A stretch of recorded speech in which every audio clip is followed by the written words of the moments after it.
네, 귀한 찬양 감사합니다. 우리가 구원받았으므로 예수 그리스도의 피로 말미암아 결코 정죄함이 없다는 것이 우리의 삶에 얼마나 큰 기쁨인지 모릅니다. 그 고백을 믿음으로 고백하는 오늘이 되기를 축복합니다. 우리 옆 사람과 인사하시겠습니다. 사랑합니다. 네, 여러분 지난주 예배 은혜 많이 받으셨나요? 네, 제가 저 영상으로 나중에 예배 드리고 난 다음에 봤는데 여러분 정말 많이 웃으시더군요. 네. 네, 저하고 설교 또 예배 드릴 때도 이렇게 웃으시면 좋겠는데 좀 죄송합니다 제가. 네. 여러분께서 배려해 주셔서 저는 지난주에 서울에 있는 남서울 교회, 아마 우리 교회 와서 설교 한번 하신 적이 있는 것 같은데 화종부 목사님 목회하시는 교회에 가서 예배를 드리고 왔는데 앞에서 아무것도 진행하지 않고 설교하지 않고 그냥 편안한 마음으로 주께서 주시는 은혜를 부담 없이 마음껏 받아 누리는 자리에 앉아 있는 마음이 이런 거구나. 네, 여러분 참 좋으시겠어요. 그렇죠? 그래서 저는 정말 은혜를 많이 받았습니다. 여러분 목사에게도 은혜가 필요합니다. 그래서 저는 항상 이렇게 뭔가 주어야 한다는 부담이 제게 있으니까 이제 어떤 때는 예를 들어서 오후 예배 같은 경우는 제가 설교 안 하지 않습니까?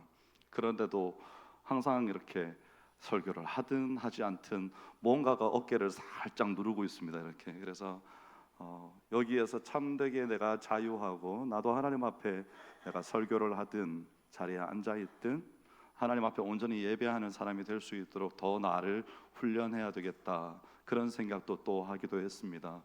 그래서 우리 성도님들도 그 교회 분들은 정말 그렇게 은혜스러운 설교를 하시는데 어떤 분들 졸기도 하시고 그러시더라고요. 근데 다행히 우리 교회 분들은 한 2번 정도 외에는 졸지 않아요. 그래서 너무너무 감사했습니다. 오늘 이제 레위기 10장 8절부터 11절까지 말씀인데요. 거룩한 분별로 서는 예배자라는 제목으로 여러분과 함께 말씀을 나누고자 합니다. 우리가 지금까지 나눴던 말씀들을 아주 짧게 한번 복습을 해보면 레위기 9장에서 펼쳐진 최고의 예배와 또 영광의 순간을 이스라엘 백성들이 경험을 했습니다. 하나님께서 예배를 받으시고 하늘에서 불을 내리셔서 제물을 받아주시는 그런 정말 감격적인 순간이었죠. 그런데 그 바로 직후에 하나님께서 말씀하시지 않은 이 아론의 두 아들 나답과 아비후가 다른 불을 들임으로 죽음을 당하게 되는 이런 안타까운 일이 있었습니다. 그래서 하나님을 의지하지 않는 어떤 자기의 힘이나 자기의 방식대로 예배하려고 하는 행위나 마음이 얼마나 잘못된 것인지 우리가 깨달았죠. 그래서 온전히 하나님께 의존해야만 비로소 우리가 하나님 앞에 바르게 설 수 있다, 이것을 알게 되었습니다. 또 이런 비극적인 순간에 오늘 말씀이 우리에게 가져다 주시는 메시지는 뭔가 하면 오늘 본문 속에서는 하나님께서 준엄한 심판 뒤에도 여전히 하나님의 백성 그리고 하나님의 제사장을 아끼고 사랑하셔서 찾아오셔서 말씀하시고 절망 속에 내버려 두지 않으시고 그를 다시 일으키셔서 일정한 사명을 계속해서 감당하게 하신다는 겁니다. 그래서 우리가 계속해서 그동안에 나누었지만 이 레위기에 있어서 핵심적인 질문으로 우리가 하나를 던질 수 있다면 거룩하신 하나님께서 어떻게 죄악된 백성들과 함께 거하실 수 있는가에 대해서 이 레위기는 이제 우리에게 답을 제시하는 책이다 그랬습니다. 그래서 오늘도 우리가 지난 1장부터 9장까지의 제사제도와 위임식 그리고 10장 1절부터 7절까지에서 나타난 그 거룩한 임재 앞에서 하나님의 임재를 경험한 사람이 그 모든 규례를 알고 하나님의 뜻대로 행해야 됨에도 불구하고 그렇게 하지 못했을 때 어떤 재앙과 같은 일이 임하는가. 그 다음에 이제 오늘의 말씀은 우리 이 모든 인생의 환난과 어려움 가운데 있는, 어쩌면 내 인생은 정말 하나님께서 내게 가져다 주시는 내가 불순종함으로 재앙을 받는 것인가, 이런 착각을 하게 될 것 같은 이런 환난과 어려움 속에 있는 우리에게 다시 한번 말씀해 주시는 것이죠. 찾아오셨다고 했습니다. 직접 말씀하셨습니다. 그래서 뭘 말씀하셨는가 하면 여전히 너희는 나의 백성이고 나는 너를 통해서 이 백성 가운데 내 말을 전파할 것이며 너는 나의 사람으로서 그 직무를 계속해서 감당하게 될 것이다. 이것을 힘을 주셔서 말씀해 주신 겁니다. 그래서 여러분 이런 맥락에서 오늘 본문은 그냥 단순한 규례가 아닙니다. 하나님의 거룩함을 침해한 대가를 치른 직후에 이제 하나님께서 남은 제사장들에게 한번 생각해 보십시오. 여러분이 만약에 아론이었다 생각해 보십시오. 바로 직전에 큰아들, 둘째 아들이 죽었습니다. 하나님께 제사를 드리다가 죽었습니다. 그러면 그 뒤에 남은 제사장들이 무슨 생각을 하고 있었을까요? 만약에 저라면 그렇게 생각하고 있었을 것 같습니다. 나도 저렇게 되지 않을까? 라는 생각으로 두려워하고 있지 않았겠습니까? 그래서 이제 하나님께서 제사장들에게 지속적인 거룩함과 또 정결함을 유지하면서 회복하고 백성들에게 그 진리를 가르칠 수 있는 구체적인 가르침을 주신 것이죠. 그것이 오늘의 말씀입니다. 그래서 인간의 실패, 인간의 연약함, 이것들을 우리가 오늘도 다 안고 나오지 않았습니까? 근데 하나님께서는 우리에게 그런 실패와 연약함에도 불구하고 변함없이 우리와 함께 하심을 다시 한번 확증해 주시면서 우리가 감당해야 할 사명을 오늘도 어김없이 감당하게 해 주신다는 것입니다. 그래서 우리가 오늘 다시 한번 힘을 내야 되는 것이죠. 우리가 이 말씀을 가지고 이제 한 절 한 절 함께 여러분과 함께 생각해 보기를 원합니다. 거기에 8절 말씀해 보시면 저는 이 말씀이 참 감격적이었습니다. 여호와께서 아론에게 말씀하여 이르시되, 여기에 여러분 아무것도 없는 것 같죠? 아닙니다. 그동안에 여호와께서 아론에게 직접 말씀하시지 않았습니다. 누구에게 말했을까요? 모세에게 말해서 모세가 전달하게 했죠. 중간에 같이 있을 때 아론에게 말씀하신 적은 있지만 아론을 따로 불러서 이렇게 무언가를 말씀하시고 이러시지 않았는데 하나님께서 아론에게 직접 말씀하신 겁니다. 우리가 레위기를 읽으면서 이제 하나님께서 아론에게 말씀하셨다 할 때 이제 우리는 이 전후에 무슨 일이 있었는지를 대략 짐작할 수 있습니다. 그러면 아론이 하나님 앞에 나오기 위해서 뭔가 준비를 했을 것입니다. 그리고 성전으로 불려왔을 것이고 성전에서 하나님을 독대했겠죠. 그리고 말씀을 들은 다음에 나가서 백성을 축복하고 백성 앞에 하나님께서 자신에게 하신 말씀을 전했을 겁니다. 이런 과정들이 여기에 있었을 겁니다. 근데 이 구절이 우리에게 이렇게 특별한 것이죠. 아론이 큰 고통과 실패 가운데 있었습니다. 그런데 하나님께서 그의 제사장 직분을 여전히 인정하셨다는 것입니다. 저는 아론이 정말 만 가지 생각을 하지 않았을까 생각합니다. 하나님이 부르시기 전에, 그리고 하나님이 부르셨다라는 말씀을 들었을 때 무슨 생각을 했을까요? 이제 나는 여기까지구나. 내가 대제사장이 된 지 얼마나 됐다고, 나 이제 여기까지만 하고 끝내는 거구나, 이런 생각하지 않았을까요? 근데 하나님께서 그의 제사장 직분을 계속해서 하도록 하시고 회복의 은혜를 주시고 친밀한 관계를 다시 한번 재확증해 주셨다는 겁니다. 그래서 하나님의 긍휼과 이 회복이 가장 비극적인 순간에 가장 개인적인 방법으로 임한 겁니다. 저는 우리가 예배를 드리면서 지금 우리가 교회 공동체로서 하나님 앞에 예배 드리지 않습니까? 그래서 회중 가운데, 이 회중 가운데 임재하시는 하나님의 역사가 있습니다. 하지만 또 다른 편으로 오늘 이 아론에게 말씀하시는 하나님과 같이 우리는 무엇을 생각해야 되는가 하면, 회중 가운데 임하시는 하나님의 역사와 함께 동일하게 어떤 은혜가 내려오는가 하면 오늘 여기 앉은 각 사람에게 하나님께서 찾아가셔서 말씀하신다는 겁니다.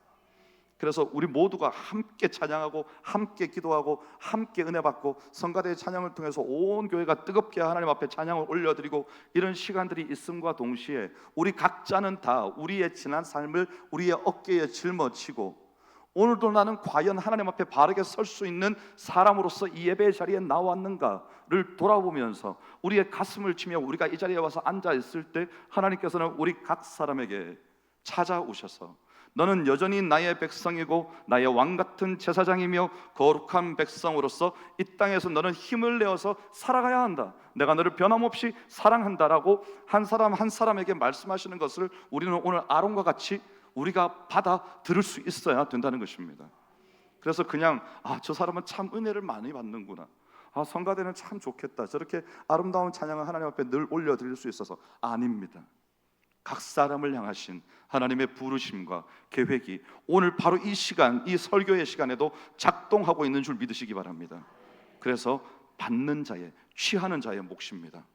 그래서 여러분, 넉넉히 계시면 안 됩니다. 지금도 두 분 정도 넉넉히 계시는데 그러지 마시고 집중하시기 바랍니다. 하나님께서 우리에게 말씀해 주실 줄 믿습니다. 자, 이렇게 임하셔서 하나님께서 하신 말씀이 9절입니다. 너와 내 자손들이 회막에 들어갈 때에는 포도주나 독주를 마시지 말라. 그리하여 너의 죽음을 면하라. 이는 너희 대대로 지킬 영영한 규례라. 이렇게 말씀하셨습니다. 하나님께서 아론과 그 자손들에게 성전에서 봉사할 때 포도주나 독주를 마시지 말라고 말씀하신 겁니다. 죽음을 면하라고 말씀하신 거죠. 포도주와 독주와 죽음과 어떤 관련이 있을까? 여러분, 이 명령은요, 단순히 술에 취하지 말라는 어떤 물리적인 명령이 아닙니다. 어떤 세속적인 영향이나 어떤 개인적인 혼란이나 어떤 부주의도 하나님을 섬기는 자의 판단과 어떤 정신을 흐리게 할 수 있는 그 무엇도 용납하지 말라는 겁니다. 만약에 제가 이 자리에 선 제가 그 목회자의 사모님들은 토요일 정도 되면 목사를 건드리지 않습니다, 여러분. 왜 그럴까요? 설교해야 되거든요, 내일. 오늘 목사를 건드리면 뭐가 어떻게 되겠습니까? 목사의 마음이 어지러워지죠. 아침에 나오는데 한 소리 했다 생각해 봅시다. 그러면 목사가 설교할 때 오늘 저는 1부, 2부, 3부 연속해서 설교를 해야 되는데 제 마음이 뭔가로 번민이 된다면 제가 제대로 설교할 수 있겠습니까? 마음이 어지러워가지고 그거 안 되죠. 그래서 조심하는 겁니다. 하나님 앞에 예배 드리는 것을 방해하는 어떤 부주의, 어떤 혼란도 초래하지 않도록 하나님께서 이 모든 것을 금지시키신 거예요. 하지 말라 그러신 거죠. 하나님께 나아가는 자는 깨어 있어야 되거든요. 온전히 하나님께 집중해서 깨어 있어야 되는 겁니다. 맑은 정신으로 하나님께만 집중해서 그 모든 직무를 다 수행할 수 있어야 되는 겁니다. 그래서 여러분, 만약에 섭섭한 게 있으시거든 주일 지나고 월요일 날 싸우세요. 네, 주일은 좀 지나시고 오늘은 그냥 마음속으로 삭히시고, 그렇다고 주일날 하루 종일 공회 있다가 월요일날 진짜로 싸우라는 말이 아닙니다, 여러분. 네, 말씀을 들을 때 그렇게 들으면 안 됩니다. 아, 이거는 싸우지 말라는 말이구나, 이렇게 알아들으셔야 머리가 좋은 겁니다. 네, 오늘 말씀이 이렇게 우리에게 말을 하고 있는 겁니다. 거룩하고 정결한 것을 유지하기 위한 필수적인 영적인 태도인 것입니다. 술 취함에 대해서 성경에서 여러 곳에서 경고를 합니다. 위험하다는 것이죠. 대표적으로 에베소서 5장 18절 말씀입니다. 술 취하지 말라. 이는 방탕한 것이니 오직 성령으로 충만함을 받으라고 말씀했습니다. 여기서 술 취하지 말라 그랬다고 목사님 그러면 취하지 않을 정도로만 마셔도 됩니까? 라고 절대 저한테 묻지 마십시오. 네, 그냥 드시지 마세요. 드시지 마세요. 왜 이렇게 내가 언제까지 마시면 술이 취하나 한번 해보고 다음부터 그렇게 해야 되겠다 이러지 마시라고요. 그렇죠? 성경이 무엇을 말하고 있는지를 잘 깨달으십시오. 술 취함이 방탕으로 이어지고 성령 충만과 대조되는 어떤 일들을 우리에게 지금 말씀해 주는 거 아닙니까? 그리고 잠언 23장 29절부터 35절에 보면 내용이 긴데 제가 축약해 드리면 이 술 취함이 가져오는 아주 비극적인 일을 우리에게 말해 줍니다. 재앙이 누게 있는가? 근심이 누게 있는가? 눈은 붉고 결국은 뱀같이 물 것이요 독사같이 쏠 것이며 마음이 미혹되고 매를 맞아도 아픈 줄 알지 못하리라. 저는 이걸 딱 읽는데 아, 이건 저주구나. 술 마시면 이렇게 된다는 겁니다. 모르시는 것처럼 저를 써다보시면 안 됩니다, 여러분. 술 마시면 이렇게 됩니다. 이렇게 되잖아요. 그래서 성경이 술 취함이 영적인 무분별을 초래한다는 것입니다. 자아 통제력을 잃게 하고요, 하나님의 뜻을 분별하지 못하게 함으로써 영적인 죽음에 이르게 한다는 것이죠. 경고하는 겁니다. 그런데 왜 이 본문을 여기에다가 배치했냐고요? 왜 이 본문을? 저는 이걸 읽으면서 글쎄요, 여기에서 우리가 어떤 더 깊은 뜻을 깨달아야 한다 이런 게 아닙니다. 학자들은 두 파로 나눠집니다. 한 개 파는 본문의 문맥상으로 봤을 땐 나답과 아비후가 술과 관련된 어떤 문제가 있었고 그것이 다른 불로 이어졌을 것이다 라고 주장합니다. 그리고 또 한 종류의 주장은 뭔가 하면 나답과 아비후가 다른 불을 들였을 때 술과 관련된 언급이 전혀 없기 때문에 오늘 본문과 그 본문은 별개다 이렇게 주장하는 사람들도 있습니다. 하지만 저는 성경을 문맥으로 읽어야 된다고 생각하기 때문에 분명히 하나님께서 이 말씀을 그 사건이 있은 직후에 말씀하셨다는 것에 대해서 우리가 경각심을 가지면 좋겠습니다. 아마도 나답과 아비후는 무언가 문제가 있었을 겁니다. 스스로가 영적인 분별을 철저하게 하지 못하고 다른 부를 하나님 앞에 드리게 되는, 어처구니 없는 행동을 하게 된 어떤 원인이 어쩌면 술로부터 있었을 수도 있고, 그래서 하나님께서 이것을 경고하신 겁니다. 왜냐하면 그 다음에 나오는 게 죽음을 면하게 할지니라. 죽음이라는 것이 정확하게 언급이 되었기 때문입니다. 그래서 하나님의 거룩한 명령을 소홀하게 여기게 만든 어떤 주요한 원인이 이것이 되었을 것이다. 우리는 얼마든지 생각해 볼 가능성이 있는 것 같습니다.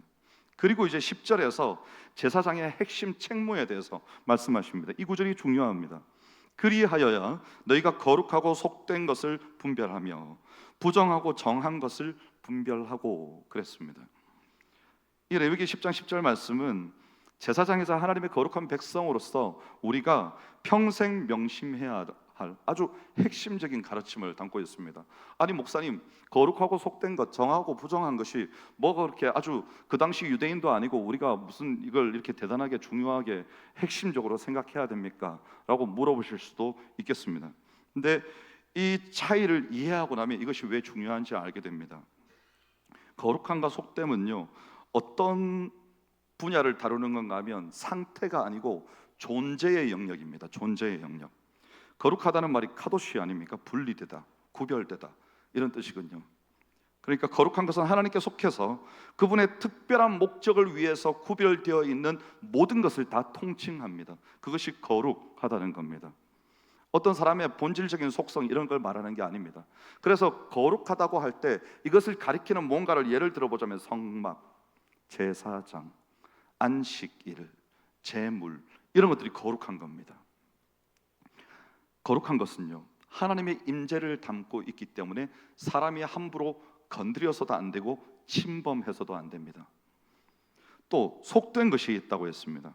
이 속되다는 말의 히브리어 홀은 일상적이다, 보통이다, 이런 말입니다. 그러니까 이 말은 속된 것은 거룩한 것에 반대되지만 속된 것이 다 자체로 악하거나 죄악된 것이 아닙니다. 여러분 오늘 아침 드셨습니까?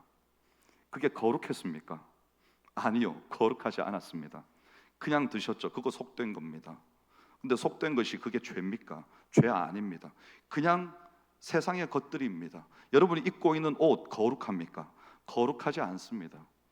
근데 그냥 입고 있는 것, 이런 일상적인 것들을 다 속된 것으로 분류합니다. 근데 만약에 우리가 사용하는 어떤 것이 그것으로 말미암아 죄를 초래하게 되면 그때부터 그것은 죄악된 것이 되는 겁니다. 여기에 대해서 제가 대학에서 철학을 전공할 때 불교 철학을 잠시 공부한 적이 있었는데, 불교 철학이 깊지 않습니까? 그때 제가 무릎을 탁 치는 통찰이 한 번 있었습니다. 수업 시간에 들었죠, 교수님께. 교수님이 설명을 하시는 겁니다. 아마도 제가 벌써 30년 전이라 누가 누구에게 한 말이 있는지 명확하게 기억나지는 않는데 아마도 석가모니가 자신의 일대 제자에게 한 말이 아니었나 생각합니다. 석가모니가 1대 2대 제자를 거느리고 산책을 하고 있었습니다. 바람이 휘 불어가지고 꽃잎이 흩날립니다. 그래서 1대 제자의 팔에 와서 꽃잎이 붙은 거예요. 그러니까 이 제자가 황급히 자기 몸에서, 옷에서 이 꽃잎을 막 털어내는 겁니다. 왜 그랬을까요? 이거 세속적이라는 거죠. 꽃잎이 세속적이라는 겁니다. 꽃잎을 막 털어냅니다. 그러니까 석가모니가 제자에게 묻습니다. 제자야, 네가 털어내고 있는 그 꽃잎이 속된 것이냐, 아니면 그것이 속되다고 생각하는 너의 마음이 속된 것이냐? 오, 여러분 불교 철학 보통 아닙니다. 네. 여러분 막 깨달음이 오지 않습니까? 그런 걸로 혹하는 거예요, 사람들이 불가에 가가지고. 근데 사실 성경에서는 애진작에 그런 얘기를 했습니다. 하나님 앞에 예배하러 나오는 사람이 겉을 치장하고 제사를 드렸다, 제물을 바쳤다, 하나님 앞에 나왔습니다. 근데 그의 마음이 정결하지 않습니다. 하나님께서 받으실까요, 안 받으실까요? 안 받으십니다. 하나님의 눈은 심령을 감찰하시는 눈이시기 때문에 우리가 아무리 아름답고 이쁘게 화장하고 이렇게 나와서 오늘 아침에 싸우지 않고 다투지 않고 아침에 일어나서 성경 읽고 기도하고 최대한 마음의 준비를 하고 왔더라도 어제까지의 우리의 삶이 마치 가인의 제사와 같이 하나님께서 가인과 그의 제사를 받지 아니하신지라 우리의 삶이 하나님께서 기뻐 받으실 만한 삶이 아니었다면 오늘 이 자리에 나와서 아무리 아름다운 목소리로 찬양을 하고 아무리 뜨거운 마음으로 열심히 기도를 한다 해도 아마도 그의 마음은 예배가 마치고 나면 다시 어제와 같은 삶으로 돌아갈 것입니다. 그래서 여러분, 하나님께서는 우리의 마음을 살피시고 오늘 우리에게 하나님께서 만약에 임재하신다면 이제 그런 지난 우리의 날들과 결별하고 내일부터는 어제와는 완전히 다른 내일을 살아갈 수 있도록 우리를 변화시키시고 도전하시며 새 힘을 주셔서 이제 하나님의 사람으로서 저 세상 속에 발을 내딛도록 해주시는 것이 하나님의 은혜인 것이죠. 그래서 우리는 그 은혜를 오늘 갈망해야 되는 겁니다. 어디에서요? 우리의 속됨, 일상 속에서 그것을 해내는 것이죠. 분명히 죄악된 것이 아니었는데 그냥 세상의 것인데, 그런데 우리가 무언가를 잘못하게 되므로 우리의 시선을 우리가 내버려 두므로 우리의 입술을 우리가 내버려 두므로 예수님께서 한마디로 말씀하셨습니다. 사람이 마음에 가득한 것을 입으로 말함이니라. 여러분은 무엇을 말하고 계십니까? 무엇을 가장 많이 이야기를 나누십니까? 여러분의 마음에 그게 가득한 거죠. 그래서 우리는 오늘도 일상을 살아가면서 거룩한 하나님의 사람으로 서 있기를 하나님께서 이 말씀을 통해서 원하시는 겁니다. 여기서 또 한 가지 언급되는 게 뭔가 하면 부정함과 정함입니다. 부정하다는 것은 더럽혀지다, 오염되다 이런 뜻입니다.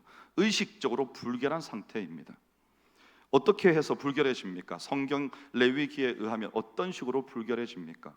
시체를 만졌거나 혹은 어떤 출산을 했거나 질병이 있거나 혹은 몸에서 무슨 분비물이 나왔거나 이럴 때 우리는 부정해집니다. 그 부정한 상태에 그 상태로 사람이 거룩한 곳에 거룩한 물건을 만지거나 접촉하거나 접근할 수 없습니다. 만약에 그렇게 했다가는 죽습니다, 여러분. 그래서 격리해서 씻고 일정 기간을 지난 다음에 다시 와야 접근할 수 있습니다. 그것이 여기 하나님께서 정해주신 규례죠. 그러면 정하다는 것은 뭡니까? 정하다는 것은 깨끗하다, 순수하다 이런 뜻입니다. 의식적이고 제의적인 의미로서 순결한 상태를 말합니다. 정한 상태의 사람이나 사물은요, 거룩한 것에 접근할 수 있습니다. 우리도 그렇죠. 우리가 먹는 음식을 정결하게 만들 필요 없습니다. 우리가 입는 옷을 정결하게 만들 필요도 없습니다. 하지만 우리는 무엇을 정결하게 만들어야 되는가 하면 우리를 정결하게 만들어야 됩니다. 왜냐하면 우리는 이 구약 시대에도 사람들은 하나님 앞에 나와서 예배를 드려야 했기 때문에. 그래서 제가 아까 정결함과 부정함은 앞에서는 거룩과 속됨은 존재의 영역이라고 그랬는데 정결함과 부정함은 어떤 건가 하면 일시적인 상태입니다. 왜 일시적인 상태인가 하면 하나님 앞으로 나올 때는 거룩해져야 하기 때문입니다. 그래서 정결한 예식들을 통해서 거룩해졌다가 다시 우리가 성전에서 성막에서 나가가지고 일상으로 돌아갔을 때는 죄악된 것들과 어쩔 수 없이 접촉하게 되죠. 그럼 또 부정해지죠. 이걸 계속해서 반복하는 겁니다. 그래서 이런 것들을 정결한과 부정한 것들을 분별하고 거룩하고 속된 것들을 분별하라, 노력하라는 것이죠. 노력. 그렇게 살지 않게 되도록 노력하라는 겁니다. 그래서 매일의 삶 속에서 부정한 것에 노출되는 우리, 이 인간의 연약함으로서는 사실 우리는 오늘 이런 말씀을 들으면 아니 목사님 어떻게 거룩하고 속된 것을 분별해서 그 경계에 정확하게 서 있겠습니까? 내 일상의 삶 속에서 어떻게 치고 들어오는 모든 문화들에 우리가 일일이 다 지혜롭게 다 대처해낼 수 있겠습니까? 부정한 것들이 우리의 삶을 수시로 침투해 들어오는데 우리가 어떻게 그것을 하나하나 다 해낼 수 있겠습니까? 어렵죠. 힘듭니다. 잘 못합니다. 그래서 몸부림을 쳐야 됩니다. 그래서 예수님께서 말씀하신 게 그겁니다. 이런 부정한 것에 늘 노출되는 인간의 연약함으로서는 결코 온전히 거룩해질 수가 없기 때문에 레위기의 제사 제도는 이렇게 노력만으로는 제사 제도를 통해서 그런 모형의 그림자를 통해서 일시적으로 거룩해질 수 있지만 완전하지 못하다. 하지만 너희에게 완전한 일이 생길 것이다. 이것을 주신 거 아닙니까? 아까 장로님께서 뜨겁게 기도하셨습니다. 그것이 무엇인가 하면 하나님께서 우리를 사랑하사 아들 독생자 예수 그리스도를 이 땅에 보내셔서 누구든지 그 이름을 믿는 자마다 이제 더 이상 거룩하고 속된 것, 정결하고 부정한 것, 우리가 언제 어디에 서 있어야 되는지, 이럴 때는 말을 어떻게 해야 되면 예배를 어떻게 시작하고 어떻게 마쳐야 되는지, 이런 것들에 일일이 간섭받지 않고도 우리의 마음이 하나님과 친밀하고 정결하며 거룩하고자 애쓰고 하나님의 말씀을 쫓아 살고자 힘쓰고 있다면, 그러면 예수 그리스도의 이름을 의지하는 것 하나만으로 더 이상 우리는 짐승을 잡아서 하나님 앞에 드릴 필요가 없고, 우리의 삶의 부정함으로 말미암아 나는 저주받았다고, 나는 부정하다고 사람들 앞에 소리 지르고 다니면서 사람들이 내게 접근하는 것을 막기 위해서 애쓸 필요도 없고, 우리의 인생에 참 자유를 주신 겁니다. 그것이 예수 그리스도의 그 피의 능력이요 힘입니다. 그 이름의 권능입니다. 그것을 우리가 가지고 있는 것이죠. 그래서 이 불가능해 보이는 모든 문제에 대한 궁극적인 해답과 완성이 예수 그리스도에게 있는 겁니다. 구약에서는요, 거룩함과 속됨, 부정함과 정결함, 이런 것이, 이 경계가 정말 중요했습니다. 또 거기에서 아주 중요한 한 가지 원리가 도출되는데요, 레위기에서 나타나는 건데, 부정한 것이 정결한 것에게 오염이 된다는 겁니다. 이건 여러분이 기억하셔야 될 레위기의 원리입니다. 그래서 가능한 이 사람들은 부정한 것들로부터, 성경에 보십시오, 다 격리시키고 쫓아내고 회중 가운데서 바깥으로 내보내고 이렇게 하지 않습니까? 완전히 따로 떨어져 있게 만듭니다. 접촉조차 못하게 만들죠. 왜냐하면 오염되기 때문입니다. 그런데 예수 그리스도께서 이 땅에 오셨다는 것의 의미가 뭔지 아십니까? 예수님께서는 이 땅에 오셔가지고 어떻게 하셨는가 하면 나 환자를 만집니다. 예수님께서는. 그리고 세리와 창녀들에게 찾아갑니다. 그러니까 대제사장, 서기관, 바리새인들이 대번에 뭐라고 말합니까? 저는 어찌하여 백성들의 선생이라 말하면서 저런 죄인들과 어울리는가? 바로 얘기하는 겁니다. 그들의 시각이 구약 성경에 비추어 봤을 때는 맞는 말이죠. 하지만 예수님께서는 구약 성경에 얽매여 계시는 분이 아니었습니다. 예수님께서는 말씀 자체이시고, 그 말씀이 예수 그리스도 안에서 완성된다는 것을 보여주기 위해서 이 땅에 오신 분이기 때문에, 이제는 더 이상 레위기에 나타난 부정한 것이 정한 것을 침범했을 때 정한 것이 부정해진다, 오염된다, 이 원칙을 예수님께서는 깨뜨리신 겁니다. 깨뜨리시고 어떻게 완성하셨는가 하면, 거룩함 그 자체이신 예수 그리스도께서 세상의 한복판에 자기 자신을 던져서 집어넣어서 누구든지 어떤 부정함이 있든지, 어떤 지난 인생이 있든지, 어떤 죄를 지었든지 예수 그리스도를 만나는 자마다 거룩해지고 새로워지며 힘을 얻고 하나님의 사람으로서 일어설 수 있게 만들어 놓으신 겁니다. 그리고 이제 우리는 베드로전서 2장 9절에 나오는 말씀과 같이 거룩한 백성이여 하나님의 소유된 백성이고 왕같은 제사장으로서 우리 자신도 이제 거룩한 하나님의 사람이 되어서 더 이상 세상의 침범을 받지 않고, 오히려 예수 그리스도의 증인으로서 세상 가운데 우리가 던져졌을 때, 우리의 가정이 그렇습니다. 우리의 일터가 그렇죠. 우리에게 호의적인 환경이 없습니다. 그런데 우리는 그 속에서 그들이 수천 명이든지 그들이 수만 명이든지 그 가운데 그리스도를 제대로 믿는, 하나님을 경외하는 사람이 나 혼자이더라도 그곳에 내가 던져진다면 나 한 사람으로 그 모든 공동체가, 그 모든 사람들이 예수 그리스도를 알게 되고 하나님을 경외함을 알게 되며 이 세상 가운데서 세상과 맞서서 하나님의 사람으로 살아간다는 것이 무엇인지 명확하게 깨닫게 되는 그런 사람으로서, 그런 존재로서 우리를 이 세상에 두신 겁니다.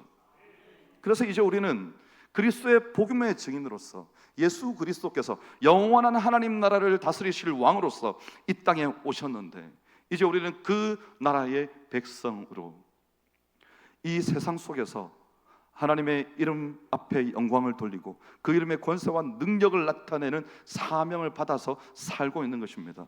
자, 여기에서 여러분에게 한 가지 질문합니다. 그렇다면 여러분은 부정한 것들이 여러분을 침투하는 인생을 살고 있습니까? 여러분의 거룩함이 부정한 것들을 없애버리는 인생을 살고 있습니까? 바로 오늘 내 모습은 어떻습니까?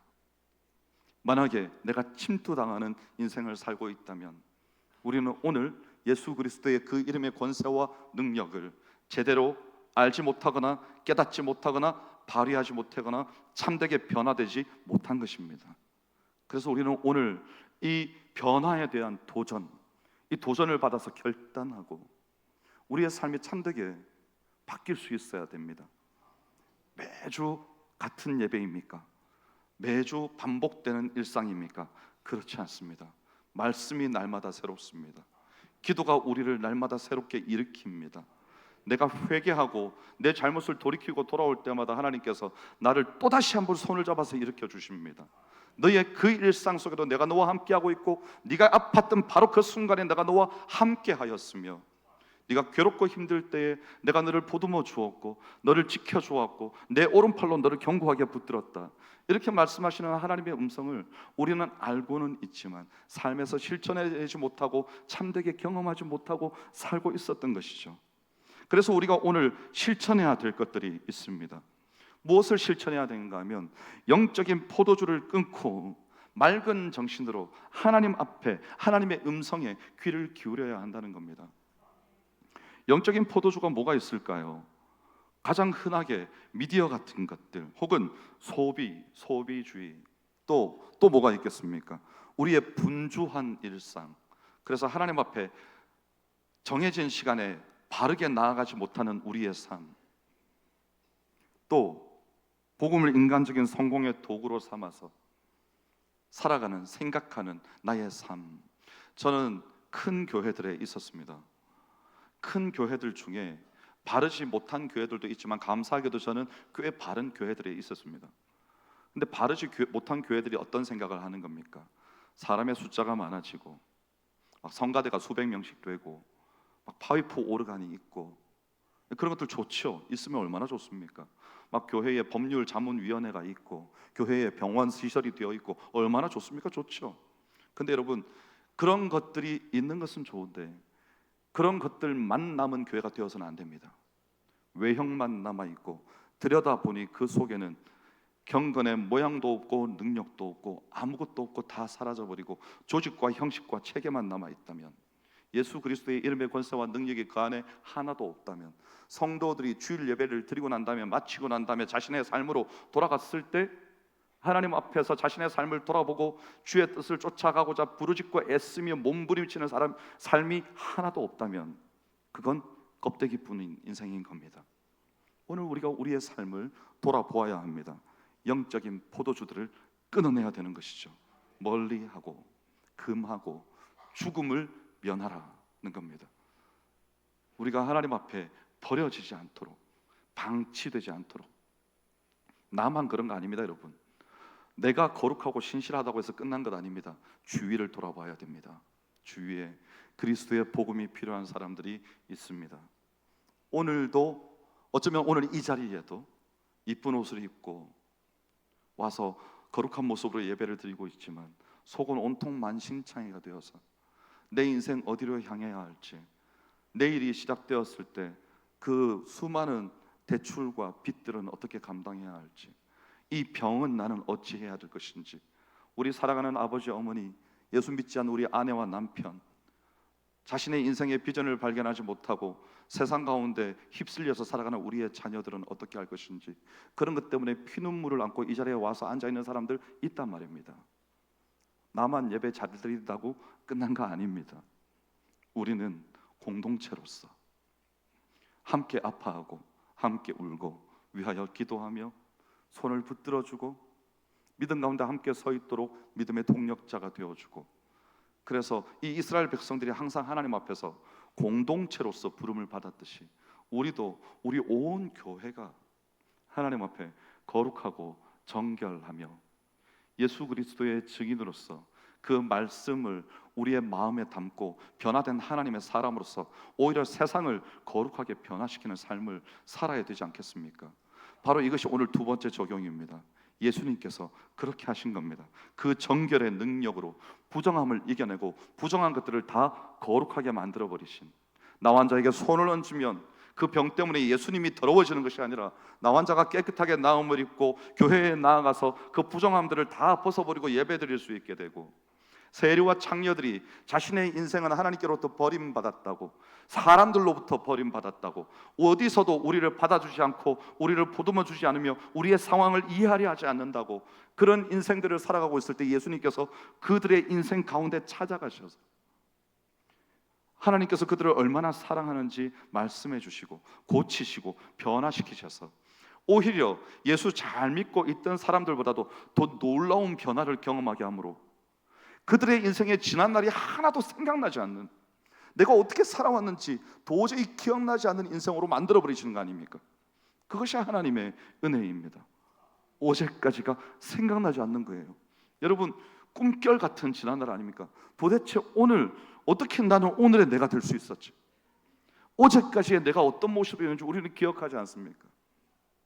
세상의 것들을 좋아하고 기뻐하고, 어떤 사람은 인생의 방향을 모르고 마음대로 살고 있었고, 술에 찌들어 살고, 괴롭고 힘들어서 담배에 쩔어 살고, 두 값씩 세 값씩 피워대고, 그리고 인생의 괴로움 때문에 나가서 잠들지 못해서 불면증으로 밤을 지새고, 이렇게 살아가는 우리의 인생이었다면, 예수 그리스도를 만난 이후에 예수님께서 우리에게 약을 주신 것도 아니고, 예수님께서 우리에게 먹을 것을 갖다 주신 것도 아니고, 아무것도 아닌데 단지 예수 그리스도를 믿었다는 하나만으로 갑자기 우리의 인생에, 내 인생에 한 번도 경험해보지 못했던 놀랍고 풍성한 기쁨, 사랑, 은혜, 변화, 축복, 이런 것들이 밀려 들어오는 것이죠. 그래서 오늘 이 예배의 시간에도 성가대가 찬양을 하는데 우리의 눈에 눈물이 맺히는 것이고 마음이 기쁜 것이고, 나는 죄중에 있음에도 불구하고 지난 일주일 하나님께서 기뻐하시는 삶을 내가 온전히 살아드리지 못했음에도 불구하고 하나님께서 오늘도 변함없이 나에게 다가와 주시는구나. 좌절과 절망과 비탄 가운데 있는 아론에게 찾아오셔서 직접 말씀하신 것처럼 오늘도 내게 찾아와 주시는 하나님이시구나. 나의 부정함을 거룩하게 하여 주시고 나를 깨끗하게 하여 주셔서 하나님의 사람으로 여전히 인정하시고 변함없이 이 길을 걸어갈 수 있도록 해주시는 축복의 손길이 바로 오늘 내게 머물러 있구나 하는 것을 우리가 이 예배를 통해서 깨닫게 되는 것 아닙니까? 그럼 이제 우리는 그 기쁨을 가지고 이 자리를 떠나는 것이에요. 가서 우리에게 주어진 하나님의 사람들을 만나는 것이죠. 그들에게 전해주는 것입니다. 그것을 전파할 때 이제 우리는 참된 복음의 전파자가 되는 것입니다. 그래서 억지로 하는 것 아닙니다, 여러분. 자원함으로, 기쁨으로, 감사함으로 하는 겁니다. 그러면 하나님께서 우리의 삶을 변화시키셔서 우리가 포도주에 취하지 않고 세상의 것들에 우리의 마음을 내어주지 아니하며 거룩하고 정결한 하나님의 사람으로서 우리의 인생 가운데서 세상을 변화시키는 세 종류의 사람이 있지 않습니까? 세상에 지배당하는 사람, 세상과 맞서는 사람, 세상을 지배하고 변혁시키는 사람. 여러분은 어느 위치에 서 계십니까? 오늘도 당하고만 계십니까? 아니면 열심히 싸우고 계십니까? 아니면 나는 하나님의 사람이야, 하나님께서 나와 함께 하셔, 나는 이길 수 있어, 예수 그리스도의 피로 말미암아 나는 승리할 거야, 이런 각오와 다짐으로 변화된 몸과 마음으로 세상 가운데 가서 부딪혀서 이겨내고 계십니까? 오늘 우리를 하나님께서 부르십니다. 거룩하게 구별되어서 참된 예배자로 설 수 있기를 하나님께서 오늘 우리에게 손을 내미시는 것입니다. 너 나와 함께 가지 않겠느냐? 이 거룩한 사명을 함께 감당하지 않겠느냐? 오늘 말씀 가운데 하나님께서 우리에게 주시는 이 음성을 들으시고 응답하는 여러분의 삶이 되시기를 주의 이름으로 축원합니다. 기도하겠습니다. 하나님, 우리의 삶 자체가 하나님께 기쁨이 되는 향기로운 예배가 되기를 원합니다. 이 땅에서 하나님의 영광을 드러내는 굳건하면서도 참된 예배자, 신령한 예배자로 우리가 영원히 세워질 수 있도록 은혜 베풀어 주시옵소서. 감사드리며 예수님 이름으로 기도하옵나이다. 아멘. 찬송